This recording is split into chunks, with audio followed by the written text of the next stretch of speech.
everybody. I was reading something from a Buddhist text the other day about craving and aversion.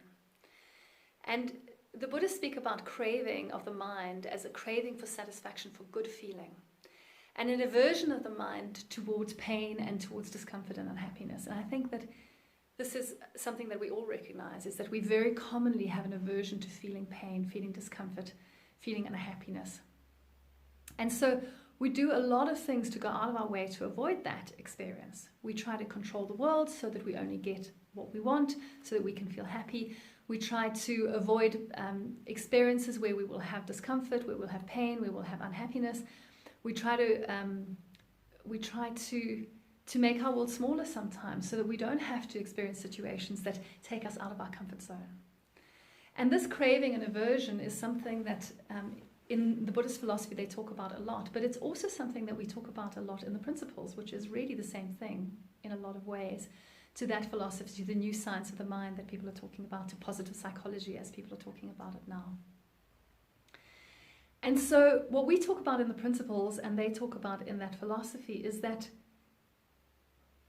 it's really not so important to avoid bad feeling, so much as to consider the choice that we have as to where we put our attention in our thinking. So our thinking is going to fart out a thought all the time. We've got 90,000 thoughts a day to fart out.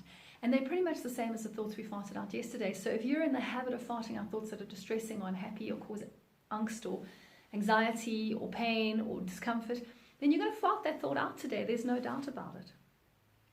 But the question is not so much of controlling your thinking, which is nigh on impossible to do, as it is in not getting engaged with your thinking. So it's about not buying that thought. It's about not saying, oh, just because I had that thought and I felt that feeling, that thought is real and I have to do something about it, or I have to do something about my life so that I don't have that thinking or that feeling again, or I have to fix it or solve it in some way. The art of this life experience, the art is about having a thought and not minding.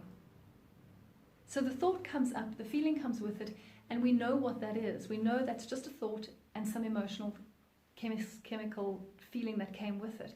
We really don't have to do anything about it. And what we certainly don't have to do is get engaged in it. We don't have to fix it. We don't have to solve it. We don't have to try to understand it. We don't have to even understand where it comes from. All we have to do is go, oh, okay, that was a feeling that came from a thought, nothing I have to do about that. And in no time at all, we can become distracted, have another thought, and have another feeling that goes with it. And so the art of life is not to fix the thought, or fix the feeling, or go back in our past and make it different, or solve some problem. There is no problem. We simply farted this idea out.